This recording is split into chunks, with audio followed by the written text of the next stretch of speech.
तमाम लोगों को यह सोचना चाहिए कि जब 1950 में हमारा संविधान बनकर तैयार हुआ था, तब हमारे संविधान निर्माताओं ने इसमें भगवान श्री राम की तस्वीर भी लगाई है और भगवान श्री कृष्ण की तस्वीर भी यहां पर है। भारत के युद्ध की भी एक तस्वीर शामिल की गई है, जिसमें श्री कृष्ण अर्जुन को गीता का उपदेश दे रहे हैं और यह उपदेश है कर्म कर, फल की इच्छा मत कर। नटराज की तस्वीर भी मौजूद है। संविधान कानून का नाम है, कानून का ग्रंथ। असली कानून भगवान बनाता है या मनुष्यात्माएं बनाती है? भगवान ने तो असली कानून ब्रह्मा के मुख से दे दिया। ये गीता क्या है? भगवान का बनाया हुआ संविधान है। अब गीता की व्याख्या कौन करे? वो गीता ज्ञानामृत कैसे बने? जो मुरली में बोला, अभी गीता ज्ञानामृत नहीं कहेंगे। गीता तो है, गीता ज्ञान तो है, लेकिन ब्रह्मा के मुख से बोला ना। कब की बोली हुई बात है? जब ब्रह्मा बाबा जीवित थे तब बोला कि गीता ज्ञानामृत अभी नहीं कहेंगे। अमृत कब बनता है? जब मंथन करते हैं तो अमृत बनता है। तो ये मंथन का काम एडवांस पार्टी से शुरू होता है, तब ज्ञान अमृत हमारे सामने आया।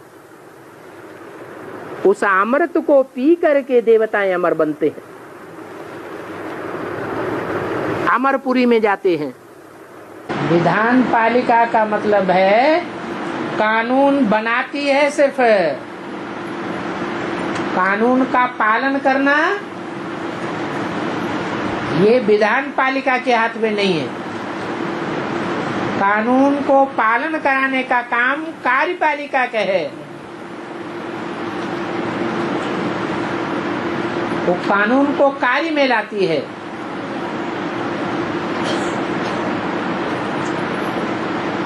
और न्यायपालिका न्याय करेगी, ये कानून को मानने वाला है या नहीं है।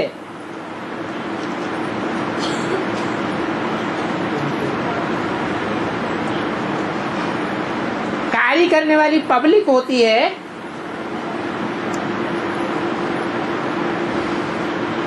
या विधान बनाने वाले होते हैं।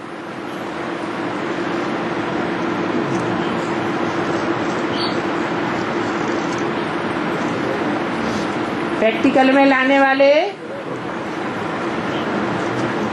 बड़े आदमी नहीं होते हैं,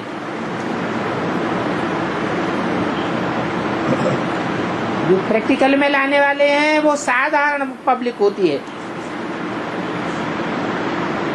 न्यायपालिका के लोग ऊंचे ऊंचे पद पर आसीन हैं, जज कहे जाते हैं,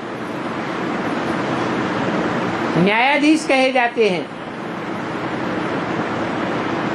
विधान बनाने वाले,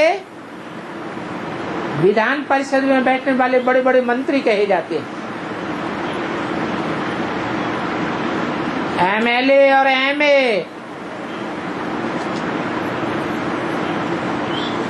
एमपी, ऐसे ऊंचे ऊंचे पदों पर आसीन होते हैं जो कार्यपालिका को भी चलाते हैं। न्यायपालिका को भी प्रभावित कर देते हैं। परंतु ये सब कलयुगी दुनिया में होता है। नई दुनिया में ये कोई बातें नहीं होती। भगवान एक है तो एक तरह की शासन चलाएगा कि 20 तरह की शासन चलाएगा। जैसे प्रजातंत्र में है, एक कुर्सी पे बैठा, उसने एक नियम कानून बना दिया। दूसरा मिनिस्टर आया, उसने दूसरा नियम कानून बना दिया। तीसरा मिनिस्टर आया, उसने तीसरा नियम कानून बना दिया। रोज नियम कानून शासन करने के नियम कानून बदलते रहते हैं। तो असली शासन किसे कहें, असली शास्त्र किसे कहें? है? एक हो तब तो कहे ना, शासन चलाने वाला राजा भी एक हो, नियम बनाने वाला भी एक हो, है, और उसका विधान संविधान भी एक हो। अपने देश का संविधान है ना, उस विधान के ऊपर सबको चलना पड़े कि नहीं चलना पड़े? संविधान के अनुकूल चलना पड़ता है ना। तो हमारे भारत देश का संविधान है, ऊंचे से ऊंचा शास्त्र है गीता, और गीता मनुष्यों की गाई हुई गीता नहीं, वो लिखी हुई गीता कागज के पत्तों वाली नहीं, भगवान ने डायरेक्ट मुख से जो बोली, सदमुख, सत्मुख, सदगुरु कहते हैं उसको। जो संविधान तैयार करता है जिंदगी जीने का, वो संविधान तो सबसे बढ़िया संविधान होगा। उसका नाम क्या है? क्या नाम है उस संविधान का जो भगवान ने तैयार किया? श्रीमद् भगवत गीता, या जिसमें श्रेष्ठ से श्रेष्ठ मत दी गई है कि ऐसे ऐसे चलोगे तो ऐसे सुखी रहोगे, ऐसे चलोगे तो दुखी हो जाओगे, ऐसे करने से स्वर्ग बनेगा, ऐसे करने से नरक बन जाएगा। जो गीता सर्वशास्त्र शिरोमणि कही जाती है।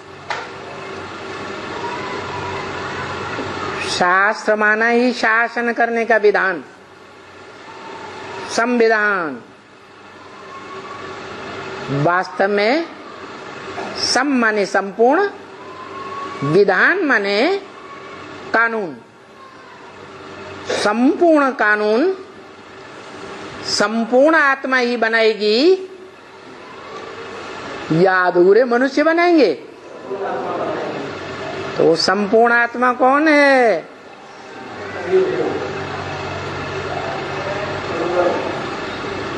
जिसका अनुवर्तन दुनिया के सभी देशों में संविधान बनाकर किया जा रहा है।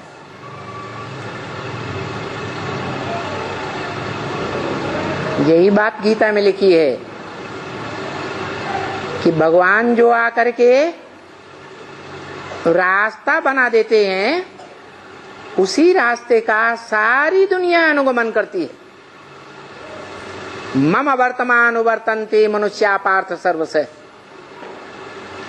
जो भी दुनिया में मनुष्य हैं, वो मेरे रास्ते का ही अनुगमन करते हैं। किसने बोला? कौन है संपूर्ण विधान बनाने वाला? पूर्ण आत्मा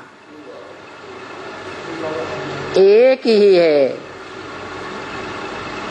जो सभी आत्माओं का बाप है, जिसका कोई बाप नहीं, जिसे परम पिता कहा जाता है।